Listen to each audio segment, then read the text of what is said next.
So stress strain curve के बाद last topic है हमारा factors affecting elasticity and its application. Okay, कि ऐसे कौन कौन से फैक्टर्स होते हैं जिससे कि हमारी इलास्टिसिटी अफेक्ट हो जाती है।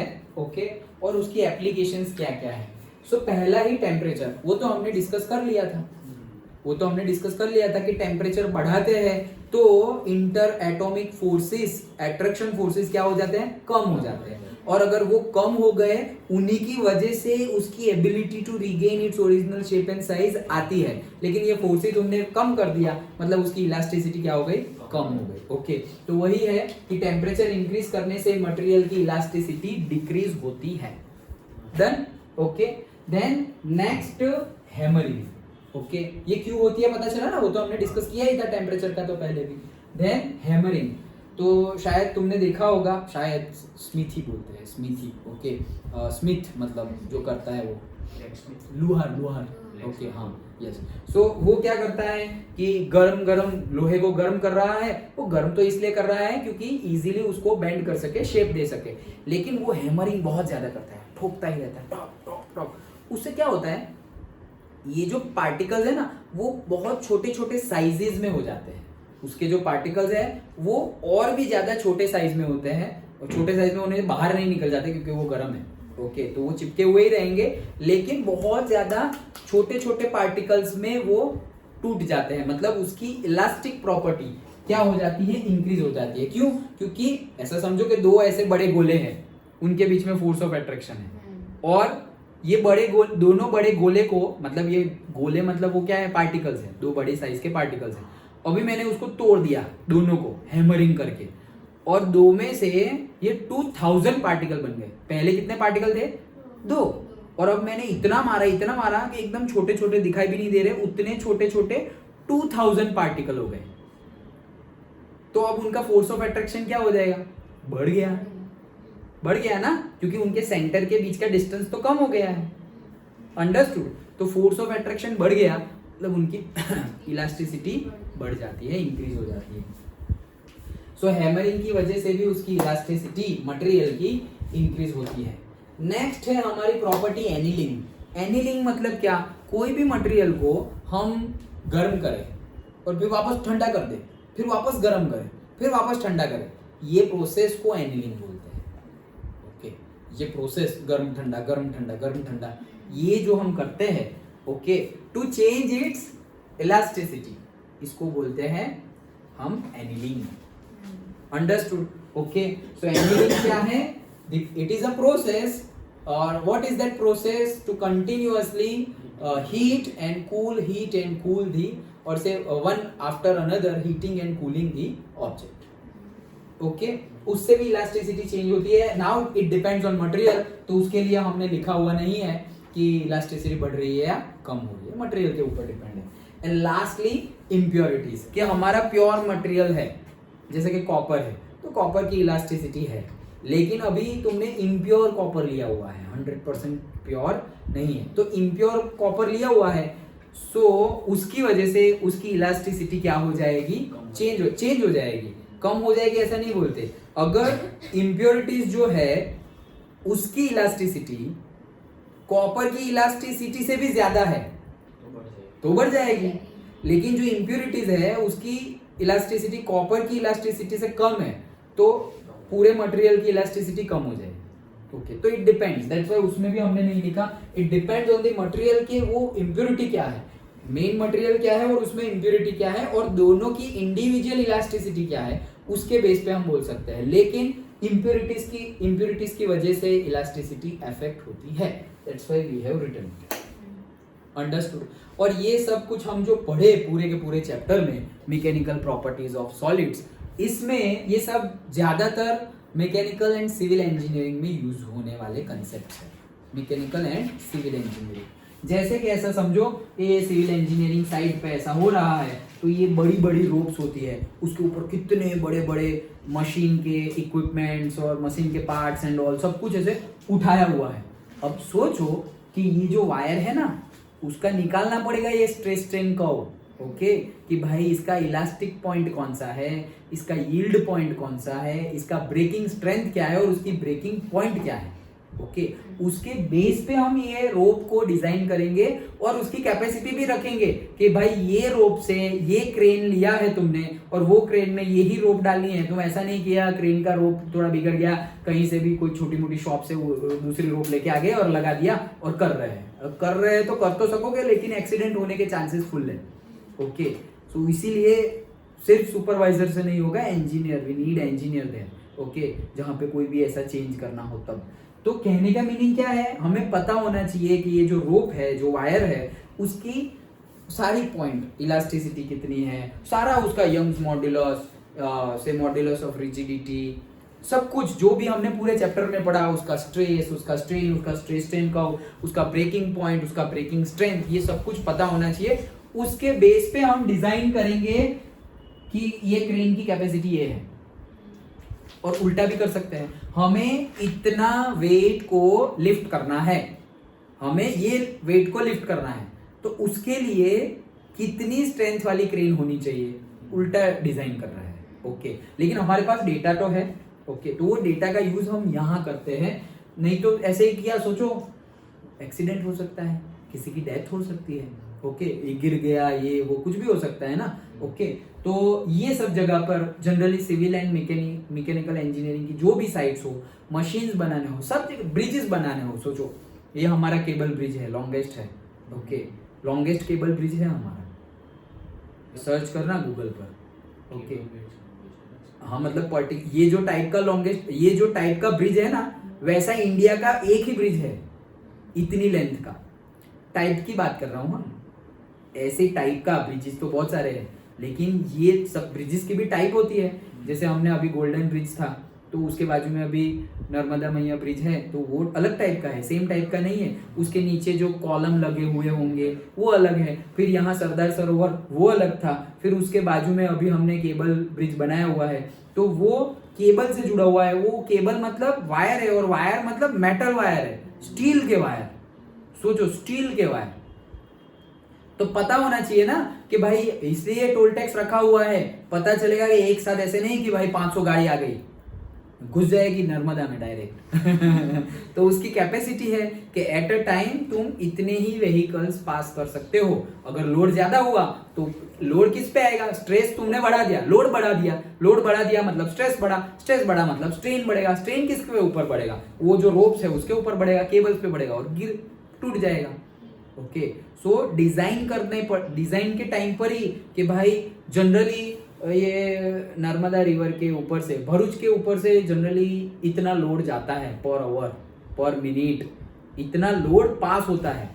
पहले तो वो एनालिसिस करना पड़ेगा इतने सालों का, और समझो कि सारी भरी हुई एकदम 5000 kg 10,000 kg भरी हुई ट्रक्स सारी की सारी ब्रिज पर खड़ी हुई है, तो क्या ये वेट कैरी कर सकेगा हमारा ब्रिज? पहले तो वो डिसाइड करो, डिजाइन करना होता है। ये डिजाइन इंजीनियरिंग भी पार्ट है मैकेनिकल इंजीनियरिंग का, और सिविल इंजीनियरिंग का स्ट्रक्चरल इंजीनियरिंग, अलग अलग पार्ट्स है। ये मेन ब्रांच हो गई मैकेनिकल, फिर उसमें से डिजाइन इंजीनियरिंग मैकेनिकल का ही पार्ट है। मेन ब्रांच हो गई सिविल, फिर उसमें ही तुम्हें मास्टर करना हो तो सपोज स्ट्रक्चरल इंजीनियरिंग, तो स्ट्रक्चरल सिविल का ही पार्ट है। ओके तो वो डिजाइन करना पड़ता है, तब जाके हम ऐसे ब्रिज डिजाइन कर सकते हैं। ओके कोई भी चीज छोटी मोटी, जैसे कि पहले के टाइम पे ये, जैसे कि ये जो हॉरिजॉन्टल है ना उसको बोलते हैं बीम, और ये जो खड़ा हुआ है उसको बोलते हैं कॉलम। सिविल टर्मिनोलॉजी में इसको बोलते हैं बीम, इसको बोलते हैं कॉलम। तो ये तो कंक्रीट के अभी आए, पहले गार्ड्स थे मतलब क्या, वो चैनल थी आयरन की, ऐसे लंबी लंबी चैनल होती है। शायद गांव में अभी तुम देख सकते हो, देखोगे शायद, अगर कहीं घर पे गए हो किसी के घर पे तो, या खुद का भी घर हो व्हाटएवर, सो वुडन होती है, वुडन ऐसे ऐसे ऐसे लंबी लंबी रॉड्स होती है, फिर उसके ऊपर जो रखना होता है वो मतलब हमारा मटेरियल, और टाइल्स वाइल्स भी रख दो तुम, लेकिन ऐसे। ओके तो उसकी लेंथ कितनी रखनी है वो चेक करना पड़ेगा कि तुम्हारी ये दो वॉल जो है उसके बीच में डिस्टेंस कितना है, डिस्टेंस कम होना चाहिए, तब जाके ये फोर्स को विथस्टैंड कर पाएगी। इतना वो बॉन्ड लेंथ हमने नहीं पढ़ा, जितनी ज्यादा बॉन्ड लेंथ उतना तोड़ना इजी है, छोटी बॉन्ड लेंथ, तो फिर उसके हिसाब से हमें ये सब डिजाइन करना पड़ेगा। तो ये पूरा चैप्टर वहां पे यूजफुल है। ओके सारे सपोज कोई हमें मशीन्स बनाने हैं, सपोज हमारी बाइक है, कार है, ट्रक है, उसके गियर्स है, ओके तो ये गियर में फोर्स लगेगा, हम एक्सीलेटर ज्यादा देंगे तो फोर्स लगेगा, वो चेंज कर रहा है तो कितना फोर्स लगेगा, कितना स्ट्रेन, कब वो टूट सकता है, ज्यादा फोर्स लगाया तो टूट जाएगा, गियर ही टूट गया, अरे फर्स्ट गियर आया सेकंड आ ही नहीं रहा है, नहीं आएगा भाई, टूट गया अंदर से, लाइक दैट। ओके तो उसके हिसाब से हम डिजाइन करते हैं सब कुछ। कैपेसिटी हमें पता होनी चाहिए कि इतना स्ट्रेस लगेगा, इतना स्ट्रेन लगेगा, इसकी इलास्टिसिटी इतनी है, ये मटेरियल का इतना है, वो डेटा याद नहीं रखना है, कैलकुलेट करना है सिर्फ। जैसे अभी हम जितने भी 4-5 न्यूमेरिकल गिवन है बुक के वो करेंगे, लेकिन उसमें याद हमें कुछ नहीं रखना है। आगे जाके जितनी भी तुम डिटेल स्टडी करोगे 12th के बाद, ओके कोई भी ब्रांच में डिटेल स्टडी करोगे तो तुम सोचोगे अरे यार ये तो रट्टा मार मार के थक गए थे, अभी तो वही काम करना है लेकिन याद नहीं रखना है।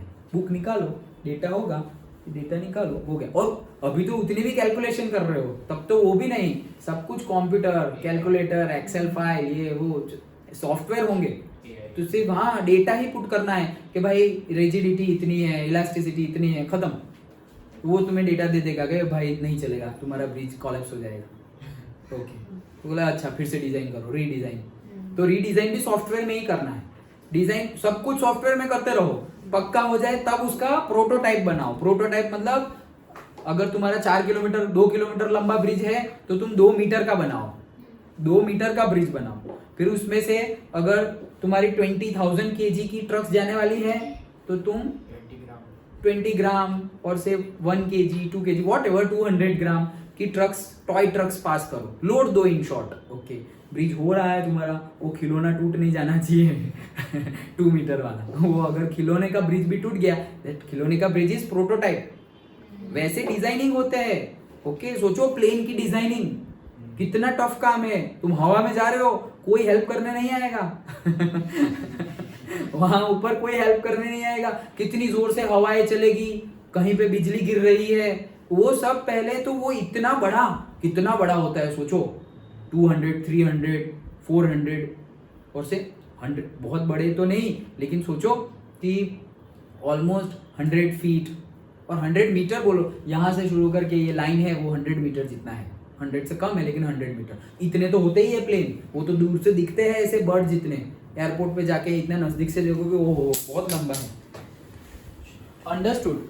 ओके तो वो सब पहले हमें उसका, हम जो खिलौने लेते हैं ना, ओके खिलौने का एरोप्लेन, तो एक्चुअल में वहां पे डिजाइन करना होता है वो खिलौना, और वहां पे सारे एक्सपेरिमेंट, फिर वहां पे हवा में ऊपर बादलों में तुम्हारी कितनी आएगी विंड की स्पीड, तो सपोज मान लो कि 30 किलोमीटर पर आवर, और 30 किलोमीटर पर आवर से एयर आ रही है, तो यहाँ पर 30 तो नहीं लेकिन वो टॉय 3 मीटर पर सेकेंड वाली जो एयर होगी उसको तो विथस्टैंड करना चाहिए। वहीं पे वो टूट जा रहा है तो उसका पापा वहां पे तो टूट ही जाएगा।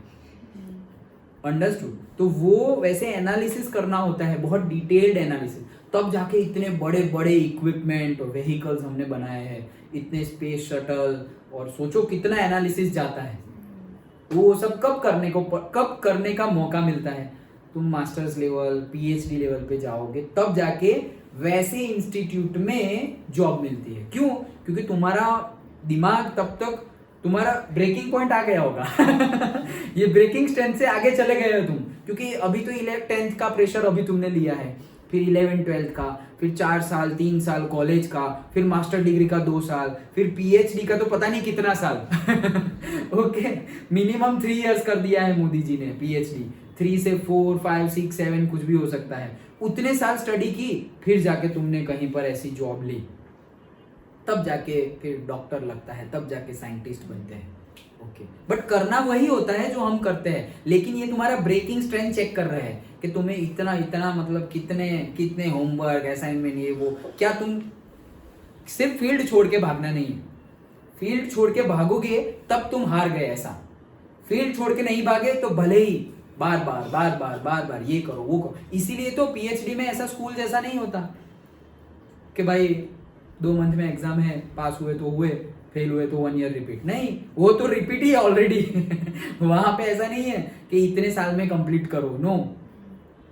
जब तक तुम पर्टिकुलर रिसर्च नहीं कर लोगे, रिसर्च पेपर पब्लिश नहीं कर लोगे, रिव्यू नहीं करोगे, अच्छा सा कोई नया इनोवेशन नहीं करोगे, छोटा सा तो छोटा सा, लेकिन तब तक हमें वो पीएचडी की डिग्री और डॉक्टरेट आगे, नाम के आगे डॉक्टर नहीं लिखने देंगे वो, दैट मच इम्पोर्टेंट। तो वो अगर हम ये 12th का 10th का प्रेशर भी हमारा दिमाग नहीं ले पा रहा है, यार कितनी पढ़ाई है ये वो, तो फिर वो चीज़ हमारे लिए है ही नहीं। तो यहाँ वो क्या करना है, बस सिर्फ हारना नहीं है, रोना हो तो रो भी लेना, वो भी चलेगा, बैठना हो तो बैठ जाना, वैकेशन लेना हो तो वैकेशन ले लेना, लेकिन रास्ता नहीं छोड़ना है, धीरे धीरे धीरे धीरे करके। अगर ऐसी फील्ड में आगे जाना है, रिसर्च फील्ड में आगे जाना है, एकेडमिक फील्ड में आगे जाना है, और अगर जॉब भी करनी है तो ऐसी जॉब करो ना एकदम हायर लेवल वाली, फिर वो हायर लेवल की सैलरी भी हायर ही होगी, बट फिर salary does not matter at that time that much. Okay, पहले पहले हम सोचते हैं, तब तो तुम इतना आगे बढ़ गए होंगे कि तुम्हारी सैलरी यहाँ पे 40 लाख मिल रहे हैं, यहाँ पे 80 मिल रहा है, लेकिन ये अच्छा है तो 40 लाख से 40 लाख की बात कर रहे हैं, और यहाँ पे 40,000 की बात कर रहे हैं छोटी जॉब में।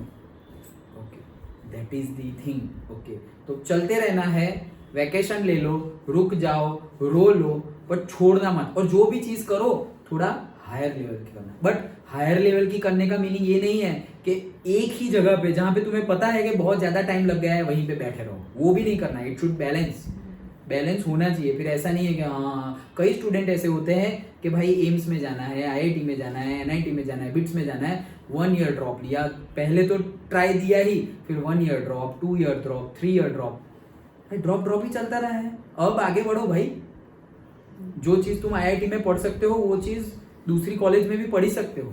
हाँ, पढ़ाने वाले टीचर वैसे नहीं होंगे तो तुम दूसरा कोई अपना सिस्टम निकालो जहां से तुम्हें फ्री एजुकेशन या कोई free online course, offline course कुछ मिल सके। तुम्हारा मेन गोल तो सीखना ही है ना। तो इंजीनियरिंग डिग्री तो तुम्हें आईआईटी से भी मिल रही है, और कोई प्रीमियर इंस्टीट्यूट से भी मिल रही है, और लोकल इंस्टीट्यूट से भी मिल रही है। तुम्हें तो डिग्री ही चाहिए ना, हमें कहाँ फेक डिग्री बनानी है। तो एक हायर लेवल के लिए अप्लाई करो, गोल रखो, बट उसका एक टाइम पीरियड होना चाहिए कि इतने टाइम तक नहीं हुआ तो आगे बढ़ेंगे हम लाइफ में, वहीं पे नहीं बैठे रहना। ओके, तो ये सब है। और ऐसा भी नहीं है सर ये सब तो इतनी मजदूरी करने की जरूरत है, ज्यादा ही कर दो ना। ये स्ट्रेंथ हमें पता है कि बहुत ज्यादा जाने वाला है, सर भर भर के रख दो ना, यहाँ पे कभी टूटे ही ना, ऐसा कर दो। अरे तो फिर पैसे भर भर के रखने के लिए फिर फिजिबिलिटी नहीं रहेगी ना, फिर तो तुमने ज्यादा खर्चा कर दिया। ओके, अभी तुमने इतना खर्चा कर दिया कि वो कभी रिकवरी नहीं होगा, भले ही 5 टोल टैक्स लगा दो, वो कभी रिकवरी नहीं होगा, तो फिर ये तो फुलिशनेस है। तो ऐसा भी नहीं कर सकते कि हाँ ज्यादा मटेरियल ही डाल दो, थोड़ा तो ज्यादा ही रखेंगे हम, उसको बोलते हैं FOS, फैक्टर ऑफ सेफ्टी। तो फैक्टर ऑफ सेफ्टी हम थोड़ा हायर रेंज पे ही रखेंगे कि भाई ये बोल रहा है कि 10,000 kg लोड लेगा ना, हम 20,000 का ही डिजाइन करेंगे, थोड़ा हायर रेंज पे। बट 10-20 की बजाय हम फिर 100 kg का डिजाइन नहीं करेंगे, और सिर्फ 1 लाख kg का डिजाइन नहीं करेंगे, लाइक दैट।